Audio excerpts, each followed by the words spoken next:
विश्लेषण पाहता हे प्रभागानुसार पाहतो आणि नगर परिषद 2025 निवडणूक नगर परिषद दर्यापूरसाठी पाहत आहोत. त्यानंतर आपण आता आलो आहे प्रभाग क्रमांक 4 अ. हे आहे ओबीसी महिला करता आणि यामध्ये उभ्या आहेत टाले अनिता अनिल, साईनगर दर्यापूर धनुष्यबाण म्हणजे शिंदे गट, ठाकरे शोभा अशोक खोलापुरी वेश पाना म्हणजे इथं पहिल्यांदाच स्वाभिमान आलं, युवा स्वाभिमान, डाफे कोमल सचिन जुनी तहसील जवळ जिन्नतपुरा दर्यापूर म्हणजे घड्याळ हे आलं अजित पवार, मुनिफा बी अय्यूब शाह कासतपुरा दर्यापूर हात म्हणजे पंजा, हमीद बी अब्दुल्ला शाह मोमिनपुरा मस्जिद जोड दर्यापूर म्हणजे पतंग. पतंग बहुतेक ही अपक्षच आहे, पतंग आहे एमआयएमची पतंग आहे, म्हणजे एमआयएमची पतंग. आता यापैकी विजयाच्या समीप कोण आहे आणि कोण मागून आल्यानंतर पुढे जाऊ शकते यावर विश्लेषण आहे. पहिल्यांदा आपण विश्लेषण घेऊ. गोलमेल परिषदचे अध्यक्ष व्हायला पाहिजे होते असे शशांकभाऊ देशपांडे यांच्याकडे जाऊ. यावरही उत्तर त्यांचं गोलमेलच मिळतं का हे पाहू.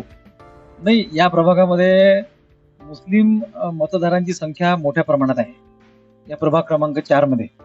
तर याच्यामुळे कसं आहे की इथं काँग्रेसनं बरोबर मुस्लिम कार्ड खेळून मुनिफाबी अयूब शाह यांना उमेदवारी दिलेली आहे. तर त्याचा फायदा त्या काँग्रेसला मिळणार आहे, परंतु त्यांच्या फाईटला सुद्धा एमआयएमचा उमेदवार असल्यामुळे तिथं कशी लढत होणार आहे हे पाहण्यासारखं आहे. पाहण्याचा काही फरक पडणार नाही का तिथं?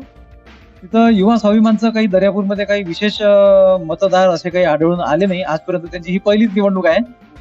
मागच्या निवडणुकीमध्ये युवा स्वाभिमानच्या कोणत्याही उमेदवार उभे नसल्यामुळे यावेळेस ही युवा स्वाभिमानला नगरपालिकेमध्ये 2च त्यांचे कॅन्डिडेट उभे आहेत. त्या कसे मतं मिळतात हे पाहण्यासारखं आहे. तुमचं म्हणणं काय आहे? यांनी जे म्हटलं आहे की खऱ्या अर्थानं लढत आहे बस ती काँग्रेस आणि ती पतंग म्हणजे एमआयएम या दोनपैकीच उमेदवार एक विजयी होईल. तुमचं म्हणणं काय? या दोन काँग्रेस आणि पतंग मुनिफाबी आणि हमीदाबी ह्या दोनपैकी इथं एक विजयी होऊ शकतो. कारण मताचं समीकरण पाहता मुस्लिम वोट जास्त असल्यामुळे मुस्लिमांचा कल हा एमआयएम कडे असल्यामुळे इथले दोनपैकी एक उमेदवार विजयी होऊ शकतो.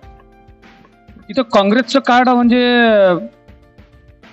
सर्व समाजाला घेऊन चालणारी काँग्रेस, हिंदू मत मग काँग्रेसकडे जाणार नाही का?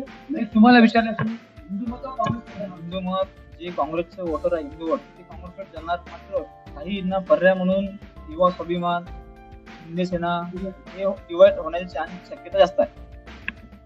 त्यानंतर प्रभाग क्रमांक 4 ब सर्वसाधारणसाठी आहे.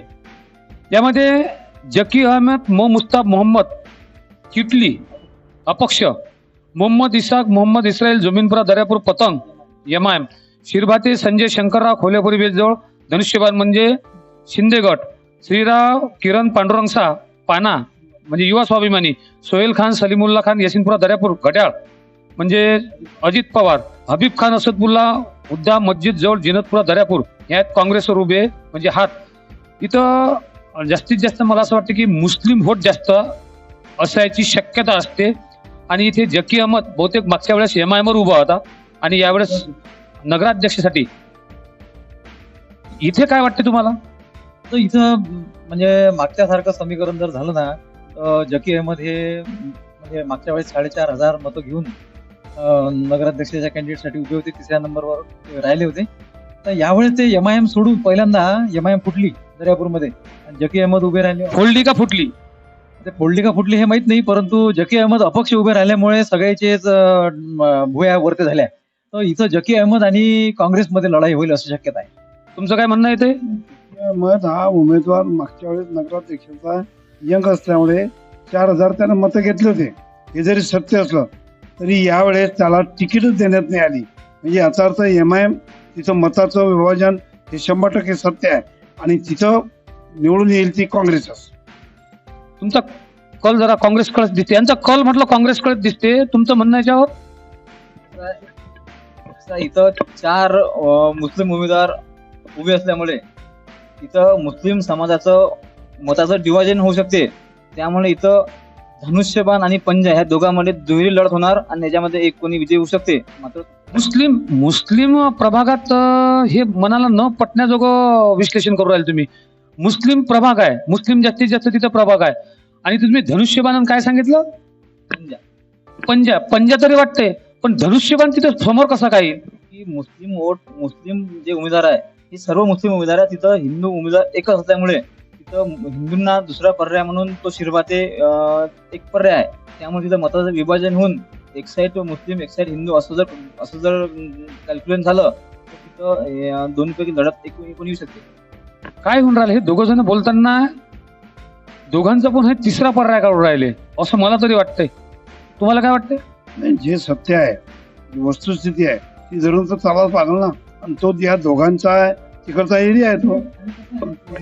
पत्रकारिता करताना आम्ही प्रत्येक प्रभागामध्ये जेव्हा निवडणुकीच्या दरम्यान फिरतो तेव्हा आम्हाला जे चित्र दिसते त्या चित्राला आम्ही साठवून ठेवतो आणि तशा पद्धतीनं विश्लेषण करण्याचा प्रयत्न करतो. नाही, मग यावेळेस मी पहिल्यांदा आता अमोल कंटाळ्याकडे जाऊ, कारण यावेळेस दोघांचं विश्लेषण नंतर ते विश्लेषण करताना थोडंसं गुचकळ्यात पडल्यासारखं वाटतंय. म्हणजे कुठंतरी यांच्या व्यतिरिक्त आपण दुसऱ्याला कल द्यावा हा त्यांचा एक प्रमुख उद्देश असतो. आता तो उद्देश आहे का असतो हा भाग वेगळा, पण येणाऱ्या विश्लेषणमध्ये पहिल्यांदा आपण अमोल कंटाळ्याकडे जाऊ, नंतर यांच्या प्रतिक्रिया घेऊ. गन्ना का फन्ना युट्यूब चॅनल प्रस्तुत करता गणेश साखरे, कॅमेरामॅन जगदीश बर्डेसह. अशीच व्हिडिओ पाहण्याकरता पाहत राहा गन्ना का फन्ना युट्यूब चॅनल. पुढील विश्लेषण प्रभाग क्रमांक 5 अ आणि ब पाहण्यास विसरू नका. धन्यवाद.